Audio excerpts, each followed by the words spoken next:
नमस्कार, मैं हूं दिबांजलि मोइत्रा। गलवान विवाद क्या हुआ? भारत ने चीन को हर तरफ से घेर दिया और हर जगह चोट पहुंचा रहा है। लद्दाख से लेकर अरुणाचल प्रदेश तक भारत ने अपने सारे ताकतवर हथियार और खतरनाक लड़ाकू विमान सभी को उतार दिया। इसके साथ ही साथ जिस तरह से चीन अपनी जाल बिछा रहा है, ठीक उसी तरह भारत भी चीन की हर चाल को काट करने के लिए अपनी रणनीति को आगे बढ़ा रहा है।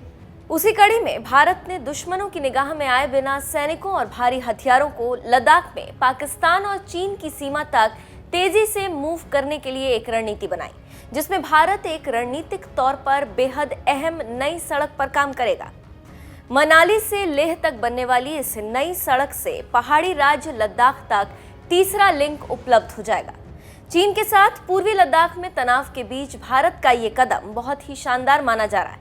इसके साथ ही साथ भारत पिछले 3 सालों से दौलत बेग ओल्डी समेत रणनीतिक तौर पर बहुत ही महत्वपूर्ण नॉर्थ सब सेक्टर और अन्य इलाकों में वैकल्पिक कनेक्टिविटी पर काम कर रहा है। उसके लिए सबसे ज्यादा ऊंचाई पर बनी दुनिया की पहली मोटरेबल रोड खारदुंगला पास से काम पहले ही शुरू हो चुका है।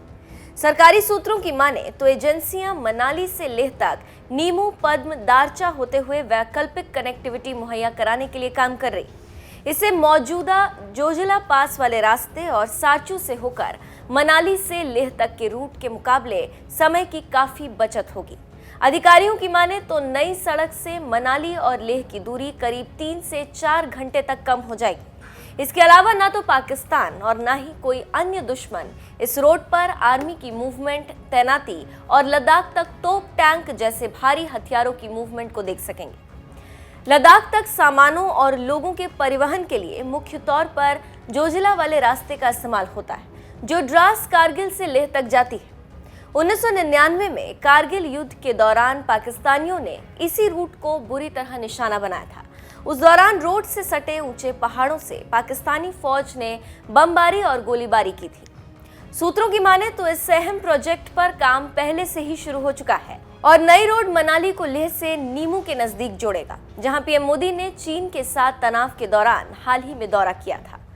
रणनीतिक दारबुक श्योक दौलत बेग ओल्डी रोड तक वैकल्पिक कनेक्टिविटी के लिए भारत पुराने समर रूट को विकसित कर रहा है, जिससे पश्चिम की तरफ से पूर्वी लद्दाख में सेना का कारवां गुजरा करता है। नई रोड लेह से खारदुंगा की तरफ जाएगी, फिर वहां से ससोमा, सासेर, ल्याशोक और दौलत बेग ओल्डी समेत ग्लेशियरों से होकर गुजरेगी। तो आप समझ सकते हैं कि भारत कितनी तैयारी कर रहा है और कितना चीन के सामने तैयार है।